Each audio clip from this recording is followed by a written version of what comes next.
60.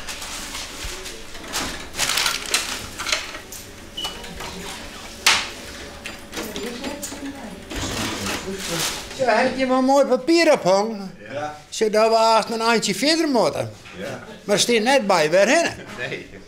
Nee. Wij proberen nu al horenworst uit van de cheeseboer en van de malkboer. Ja, die spakken daar je heel oors. Het moet sowieso wennen. Ja, we kennen het oors. Dus jij bent er helemaal mee om? Ja, nou, nee, dat valt mij, hè. Ik jou hem graag gelijk, hè, dat erop hoort, ja. Dus je zullen missen? Oh, wat zou missen?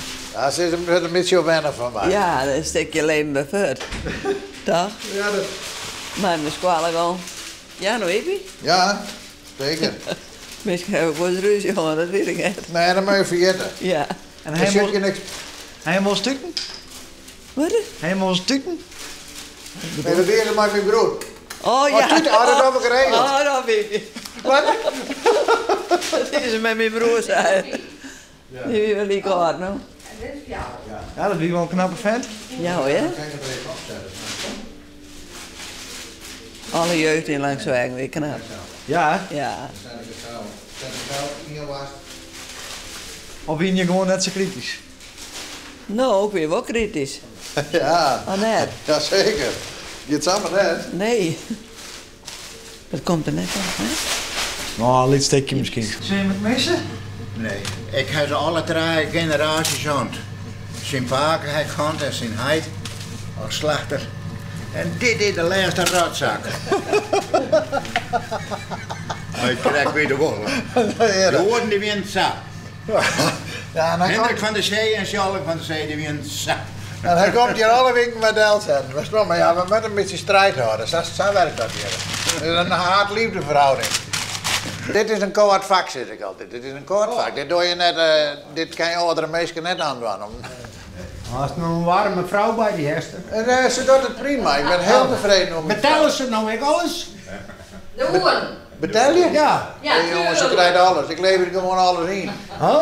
Ja. Nou ja, daar heeft ik al eens zijn door wie een klant en die zei, die vrouw is onbetaalbaar. Ja, hij zei dus toen, daarom betel ik, zeg net. Nee, dat ging net omstaan. Ja, dat is wel een binnenkomer. Maar zolang het goed is, dan zitten de must erop werken.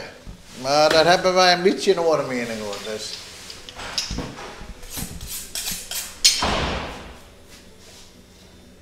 Ik heb 50 jaar slager geweest.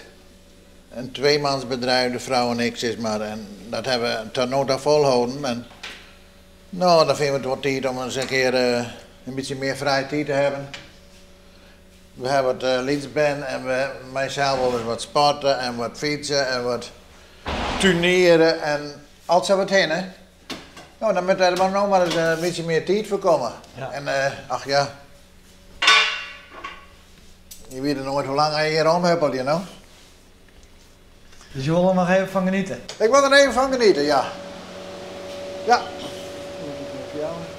Zullen jullie nou wel redden? Ja, ik ben op leeftijd, dat ken ik wel degen en ik ben over de 80, ik leef in Noord Sint-Eet. Oei, oei, maar. Nou, ik dacht ik kreeg het even. Ja, nee, ik leef in Noord Sint-Eet. Dat is net te veel.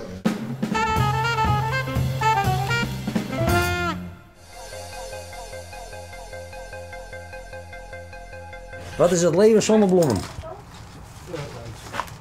Ja, dat weet ik net, dat heb ik nooit achter. Nou, een saaie boel toch? Hè?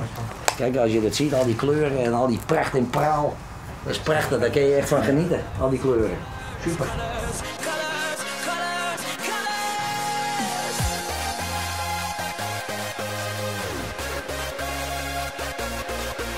You see colors.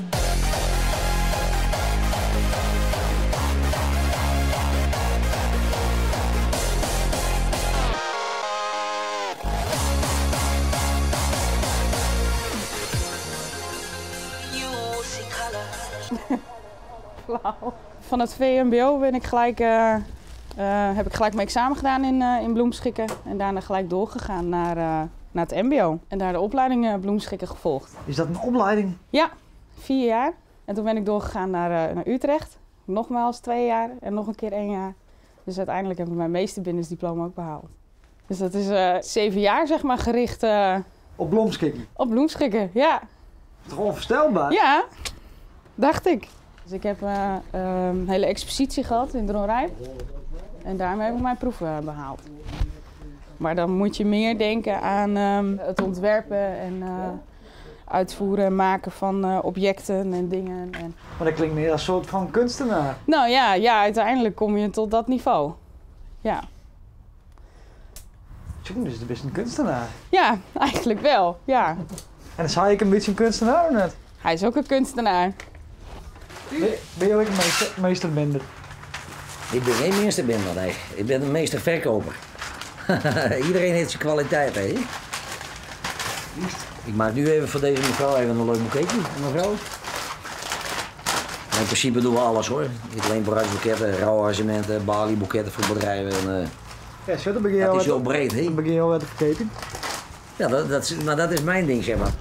En is het wat een geschikte vent, die knakker? Ja, hartstikke best. En die zitten denk je dan altijd, maar hetzelfde team is zo'n hokje natuurlijk, dus dan... Ja, dan moet het ook wel een beetje klikken, toch? Ja. Anders dan... Is zo'n hokje. Voorzichtig, hè? Maar dit is wel een hele mooie kiosk, hè? Dit is wel een hele bijzondere bloemenkiosk in de stad. Oh ja. En ben bloemenmeesken is dat ik een bepaald slag volk? Dat is wel een apart slag, ja. Ja? Ja, je moet wel een beetje gek zijn om in de bloemen te gaan. Dat is inderdaad waar. Het is hard werken. Maar je hebt ook emotie, andere emoties. En dat is bijvoorbeeld rouwwerk. Daar komen dus ook wel bij mensen op bezoek. En dan moeten we rouwwerk bespreken. Ja, dat zijn minder leuke dingen. Maar het is wel mooi werk om te maken. Dus dat wel weer. Dan komen de verhalen niet los, denk ik. Dan komen de verhalen ook los, ja. Nou ja, vaak, zodra je begint of ze willen iets bestellen, ja, dan schieten ze vol en dan komen de tranen ook. Maar ik zeg, ja, dat hoort er ook bij. Zo komt iedereen binnen en die moet een beterschapboeketje of een verjaardag of het is een bruiloft. Of, ja, dat maakt het vak zo prachtig. Niet alleen bloemen, maar ook mensen. Mensen zijn ook mooi.